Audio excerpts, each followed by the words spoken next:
কিভাবে ব্লুটুথের মাউস ল্যাপটপের সাথে কানেক্ট করবেন সেটা দেখাচ্ছি। মাউসের কভারটা খুলে ফেলবেন। এটা হচ্ছে লজিটেকের মাউস। এটার মধ্যে একটা ব্লুটুথ ডিভাইস আছে। এই যে বাম পাশে ডিভাইসটা, এটা বের করবেন। দেন হচ্ছে এটা আপনি আপনার পিসিতে ইনসার্ট করে ফেলবেন, মানে ব্লুটুথ ডিভাইসটা ল্যাপটপ আর পিসিতে ইনসার্ট করবেন।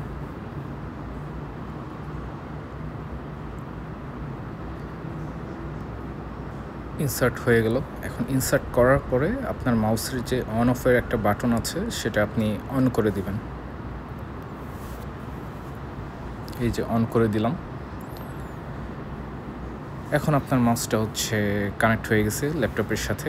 এখন আপনি কাজ করতে পারবেন। অনেক সময় দেখা যায় ব্লুটুথ ডিভাইস কানেক্ট হয় না, বা অনেকে জানেন না কীভাবে কানেক্ট করতে হয় ব্লুটুথ মাউস। তাদের জন্য এই ভিডিওটা।